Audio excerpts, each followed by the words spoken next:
Welcome to tonight's Fireside Chat with Lyndon LaRouche, as we always proudly say, for Thursday, December 2nd. And tonight, the topic is Science Must Supersede Superstition, the battle for a world health system to defeat the pandemic. Now, of course, the focus has tended to be around the new variant, the latest discovered variant, one ought to say, of the coronavirus pandemic.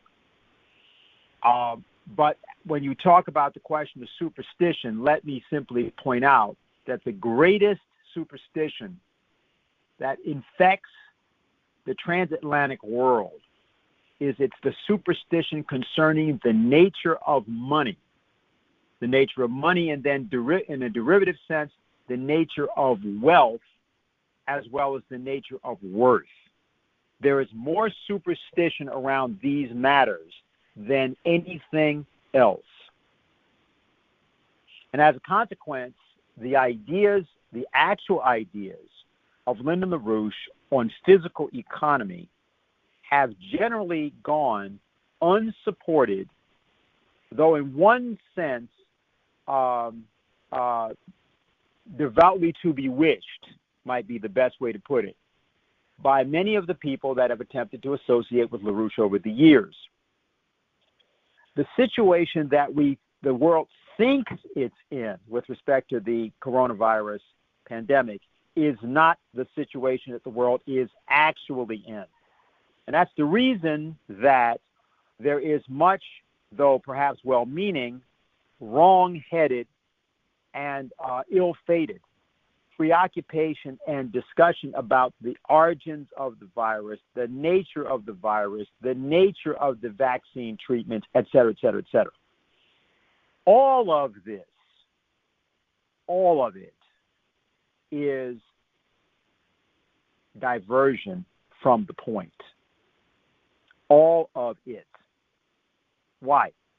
Well, because all of it participates in the superstitious notion that the American economy, post-1971, has been productive in the sense of physical productivity, in a net productive economy, for any year after 1971. The United States economy has been shrinking, and the value and worth of the United States economy has been shrinking for half a century. And the nature of the economic forecasts that Lyndon LaRouche made and that he pioneered in terms of his work all started from the standpoint of recognizing that the physical net social surplus, as he used to call it, of an economy, which is what you have as the net profit capability, not monetary profit, but physical capabilities for expansion, past the maintenance of the productive forces, as well as the labor forces and populations, family households. That it's only when a society is able to realize a net profit above that it represents a society capable of durable survival. And that, while it can be monetized in some sense, is not monetary. It has to do with the physical improvements in the living standards and the life, but more than that, the physical capabilities of discovering new physical principles and applying them. Now, this is something that, though the LaRouche organization has advocated it for many, many years, has only usually been half heard, even by the supporters of LaRouche, and more importantly, not understood by virtually anyone who collaborated with or attempted to collaborate with Lyndon LaRouche. However, during the period of the 1990s, there was a change in that. There was a change in that there were certain intellectual sectors in Russia, many of whom, by the way, have been dissidents during the communist period, as well as later intellectual circles in China that did listen. There were also some in both Malaysia and some other countries. Virtually no one in the United States joined the ranks of those people, that is, no one in the position of institutional authority, to actually implement LaRouche's ideas. There were some that agreed with those ideas, but no one dared to attempt to implement them. And implementation, to the degree it occurred, happened by adaptations made by people in China, and to some degree also in other countries. And there were, of course, earlier pioneers that recognized the importance of Lyndon LaRouche, such as former President Lopez Portillo of Mexico, Mahathir Mohamad of Malaysia, and then the also deceased former Minister of Justice and Economics of Guyana, Fred Wills. So there have been, and also in a different way, Indira Gandhi of India. So there were those that recognized, and some people tried to advocate these ideas, but there has never been a case in the United States, at least to the best of my recollection, where people have done more than support a proposal of LaRouche, for example, Glass-Steagall, and so on, but no one had the guts to actually implement, from a standpoint of economic policy, what LaRouche talked about. Ronald Reagan was the exception, as that policy expressed itself as a military policy, and on March 23rd, 1983, he in fact did adopt, and adapt a proposal of Lyndon LaRouche, known as the Strategic Defense Initiative. But remember that in the United States to this day, that goes essentially unacknowledged or denied. So when you look at this issue of the coronavirus, the true question around it, the true matter, is that since 1973-74, Lyndon LaRouche had made it clear that were the measures and policies that he proposed with respect to the expansion, the emergency expansion of the physical economy of the United States and the transatlantic world not adopted, what would occur is that worldwide pandemics would begin to emerge as a result of the poisonous and lethal financial policies of the monetarist and monetary factions associated with the International Monetary Fund, the World Bank, the City of London, and Wall Street. And that is what has happened. Particulars of how it happened, the fact that it didn't happen in the way that some people would have preferred that it occur, does not change that it was the failure to heed those ideas that has led to this circumstance. And so discussion of other elements of that circumstance is delusional, or at least it is diversionary. So it may not be fully delusional. It may be that people have true and just reason to be suspicious and ask about certain questions, but it's diversionary. What would have to happen is at this late date, those policies would have to be implemented in some way on an emergency basis, or the present circumstance must, in fact, devolve into something that would literally threaten the continued existence of the human species on the planet, perhaps in the short term, either in the form of disease or in the form of war. Now, so to discuss this and to get us all into a certain kind of a shape for discussion we're going to be having about this on Saturday, which was called as an emergency discussion coming out of a meeting that was held on Monday by our National Executive Committee. We have Dennis Small, Executive Intelligence Review, Ibero-American Desk, and a lot of other things. And he'll get us started, and then we'll get a chance to get into questions and discussion afterwards. Okay, Dennis? Yep. Okay. Very good.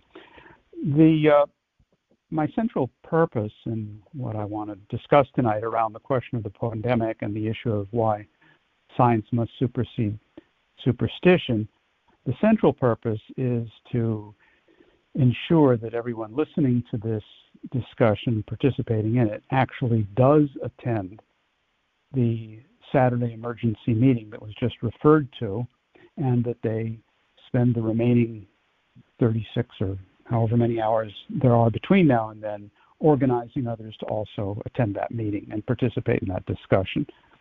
That will be a discussion held under the title of Omicron, Urgent Need for a World Health System. And among the speakers will be Helga Zepp-LaRouche and Dr. Joycelyn Elders. The latter, the person who issued a very important call to the world, and especially to epidemiologists, virologists, and doctors, to take a hand in establishing a new, actually organized approach to dealing with the pandemic. So that's my ulterior motive here, is to make sure that everyone is totally geared up and mobilized to maximize the participation in that emergency meeting. There's a number of reasons for that. There's the meeting itself and the topics to be discussed around the Omicron variant of concern. The pandemic is in itself worthy of that kind of attention. But moreover, this immediate crisis, which is a burning crisis for the entire planet, offers the opportunity for us, the human species, to mend our ways and to change the way we've been approaching a number of problems, including the problem of physical economy that was just referred to, and in particular to take the world away from the brink of thermonuclear war, which is another extremely important topic, which I think we can probably get into during the discussion period. Now, the question, first off, is the emergency that we are talking about in calling for an emergency meeting the Omicron variant per se? No, it's not. That is dangerous. How much so remains to be seen. The science is still being done on this.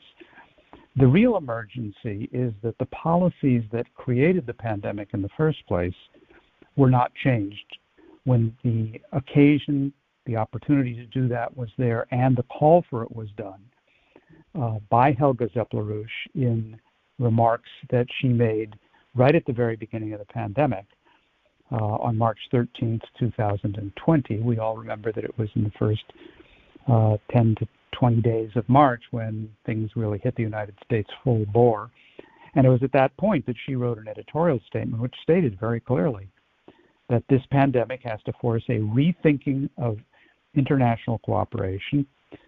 She said if we want the coronavirus pandemic to not spread, we have to initiate radical changes. This includes building massive infrastructure, hospitals with isolation wards, along the models of what China was in the process of doing in Wuhan and Hubei province, that enormous numbers of new beds, medical facilities had to be created. She also insisted that international scientific research centers had to be established, that vaccines had to be developed and tested and applied, and that fundamental research in biophysics, nuclear biology, and space medicine must be made available immediately to all nations, along the lines of Linda LaRouche's proposals around the just mentioned Strategic Defense Initiative, but the follow-up Strategic Defense of Earth as well. Now, that call was issued 21 months ago, and the problem that we're facing is that that warning, that alert, was not heeded and was not acted on worldwide. It was in some countries, but not worldwide. A few months after that, that was March 2020, in May of 2020, Executive Intelligence Review published a study calling for 1.5 billion new jobs to be created worldwide, because the underlying problem which had caused the pandemic, as LaRouche had warned 30, 40 years ago, was a collapse of the potential relative population density of society around the planet.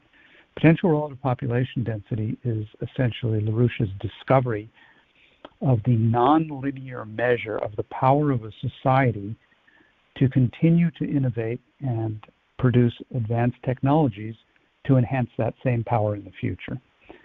And in May 2020, we published a study which went through in detail how that had been destroyed, the potential relative population density, and we were looking at real unemployment in the range of 1.5 billion people, close to 50% of the entire labor force of the world, who were either unemployed officially and actually not working, or employed in jobs that actually contributed nothing to physical economic wealth in marginal forms of the economy, the drug economy, and informal economy, and so on. And so what happened is, despite the warnings of Helga Zepp-LaRouche following up on what Lyndon LaRouche had stated many decades before, in fact, those policies were not implemented. So it shouldn't surprise us that, very similar to what happened with the 2008 physical or financial crash, where Lyndon LaRouche laid out exactly what the policies were that were required in terms of Glass-Steagall and the new credit system, Hamiltonian credit, and so on.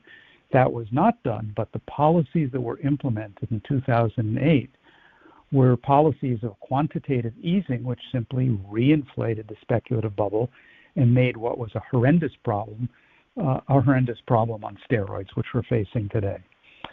So the policy worsened the situation, and that is the exact same kind of thing which has happened around the pandemic. So the problem is not just in terms of what was done right and wrong. It is not just that there has been terrible inequity in making available vaccines for the entire world, although there has been terrible inequity. It's patently stupid to not vaccinate the entire planet when you're dealing with a pandemic, and to not create modern health infrastructure in every nation around the earth when you're dealing with a pandemic. You cannot have a raging inferno in the house next door and think that you're going to get by okay because you have a couple of fire extinguishers in your house and you're not helping the guy next door. Africa today has a 7% vaccination rate. So yes, that is a major problem, and one of the excuses that has been used to commit suicide in this fashion has been the argument about intellectual property. That is, to not share and make available, at least with a waiver for this occasion, the so-called intellectual property developed with government money of the United States, largely, I should add, and Europeans as well.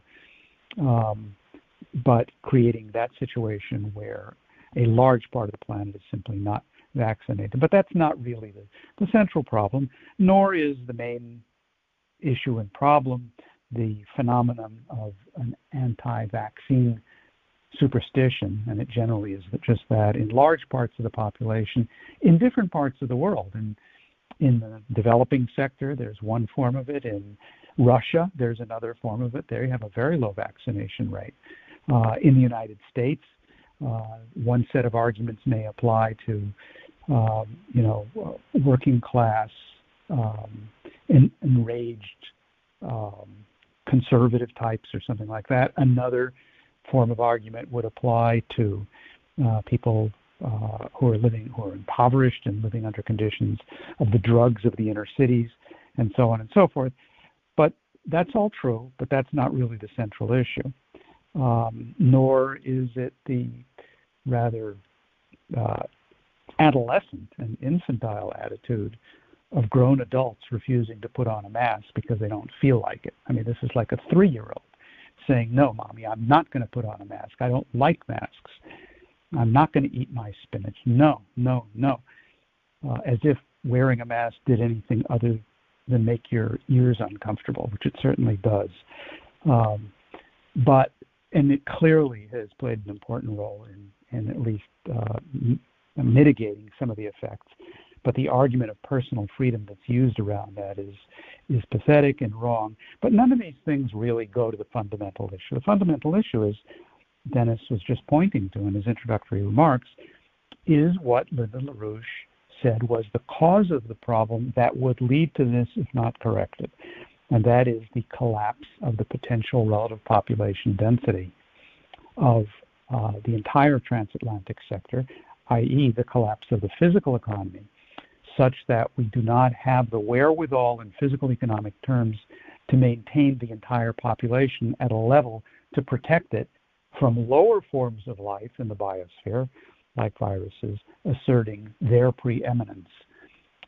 Because we fail to do what we as the noetic or creative part of nature should be doing. So we have a situation now where the only thing that is actually going to stop this pandemic, Whether people like to hear this or not, or whether they think it's practical or not, it is a demonstrable scientific fact that this pandemic will not be stopped.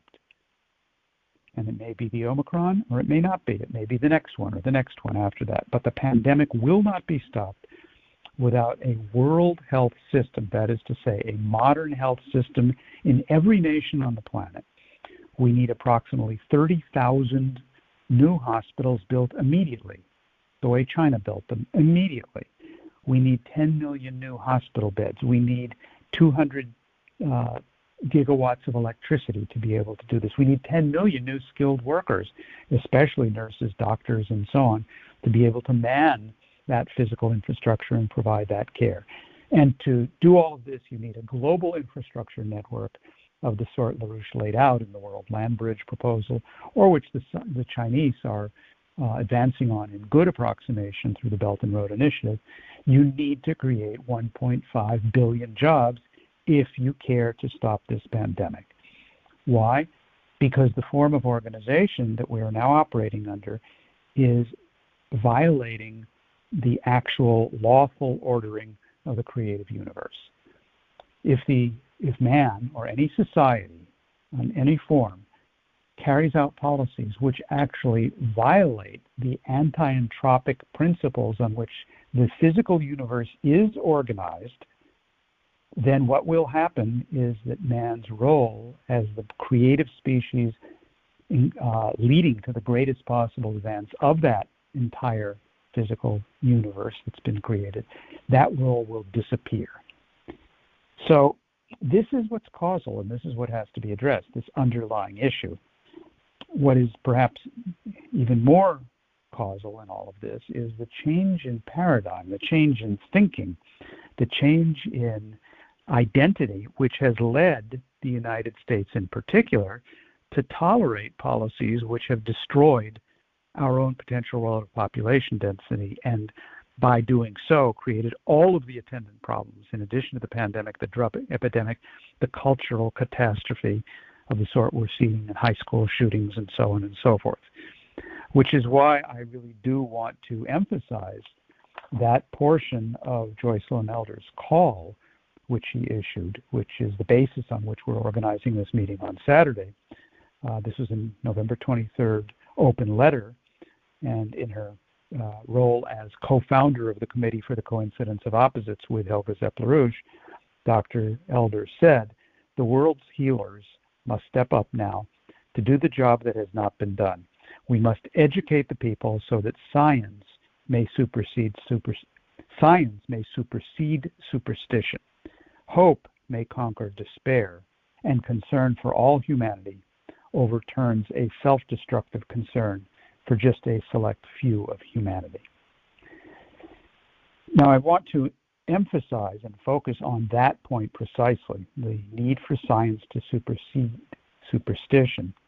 And in particular, we should take advantage of the fact that the World Health Organization has called for and has announced, and that now is underway, the discussion and the negotiation of a world accord to deal with the pandemic, and they intend to have a proposal by March 1st. Now, that's the right objective, just the time frame is way too slow.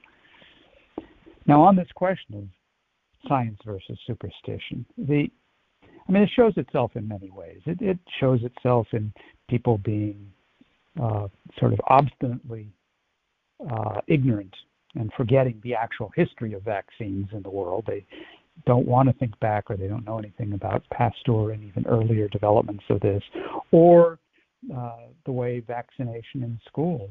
How many vaccines are immunizations are kids required to go to kindergarten? Just look it up. I did for New York State. I don't have the list in front of me, but it's everything from polio to measles, mumps, yellow fever, all the obvious diseases which have largely been put out of business because of immunization. Nor does the superstition lie in the repeated citing of Bill Gates as somehow also, like LaRouche, forecasting that there would be a pandemic. This is really laughable, because the point of a forecast is your explanation of the cause. Otherwise, you get stuck in the bind of Bertrand Russell, where he couldn't even forecast that the sun would rise in the morning because he said there is no cause that man can know. The only thing we could possibly know is there's a high probability that we'll rise tomorrow. So Gates had no cause. He had nothing. But LaRouche explained what remains the cause of this, which is what I mentioned, the fundamental understanding of potential relative population density. And I also, before getting to the real superstition that I want to end my remarks discussing, is the superstitions around China. I mean, we really should be pretty frank and upfront about this. The attacks on China are pretty ridiculous. I mean, China's population is 1.4 billion. The U.S. population is 333 million. In other words, their population is 4 times as large as ours, more or less. They have had 5,000 deaths from COVID. We have had 750,000. That's 150 times more. We've had 150 times more deaths with 1/4 the population. That's a factor of 600 to 1. Now, you can wave your hands and try to argue that away, but the fact remains. That is the hard reality of it. Now, that has nothing to do with communist ideology or anything like that. It's that the Chinese have an understanding of what is really the fundamental superstition involved in this. And it does have to do with the money question that was just mentioned. And that is that the Chinese, under Confucian approach, understand what the American system also understood, which is that there is no contradiction between individual liberty and social good, societal good. This idea that somehow you cannot cite the good of all, or the common welfare, in opposition to my individual desire for freedom and liberty, that individual liberty supposedly is the right to do anything I feel like, even if it means causing tremendous damage to society. There is a real major problem on this question, which has been introduced into the United States in total violation of what the nation was founded on. You see this everywhere in the rampant discussion of, the problem is big government. The problem is not big government. The problem is when there's a bad government. But what you need is good government that establishes, as under the Constitution, the general welfare of the population, and each individual's development of his or her freedom is to make his or her maximum contribution to that general welfare. These are not contradictory matters. Bernard Mandeville tells us that they are contradictory, that you don't have to worry about the common good, just the individual sins, when carried out especially to an extreme, produce the common good. This is what Mandeville said. Or Adam Smith, the same thing. Bentham, the utilitarian, he actually wrote a book called, or a tract called, In Defense of Pederasty, and another one called In Defense of Usury. And I do want to tell people today that we have just uncovered a new document of Bentham's, which was unknown until tonight. And it's a document which is called In Defense of Drug Legalization. And Bentham co-authored that with Senator Chuck Schumer. Now, this is not the basis on which the American Revolution was made. It is not the basis on which the United States was founded. The ideas of Leibniz, the idea of Cotton Mather of doing the good, the idea of Benjamin Franklin, this is a completely different understanding of the nature of man, that the maximum freedom of the individual comes from fostering his or her creative abilities to promote the common good, the general good. So therefore, what's happened around this COVID question with this idea of screw the rest of the world, I'll do whatever I damn well feel like doing. Nobody can make me eat my spinach. No, I'm not going to wear a mask. No, I'm not going to get vaccinated. There may be many reasons for that, but that is immoral because of what that means and has consequences for your neighbor and the rest of the world, and it's frankly superstitious. So it's anti-scientific and immoral at the same time. And it does boil down to what LaRouche used to talk about in the economy, the belief that ultimately the economy is being run by little green men under the floorboards, that somehow there's a magical process that produces this, as opposed to what LaRouche proved, the potential role of population density, which is a consequence of man's fostering of his creativity, which is nothing other than maximizing what is his real individual freedom, which is to contribute a maximum amount to the common good. So I'll leave my remarks at that, and hopefully we'll discuss other related issues in the discussion period.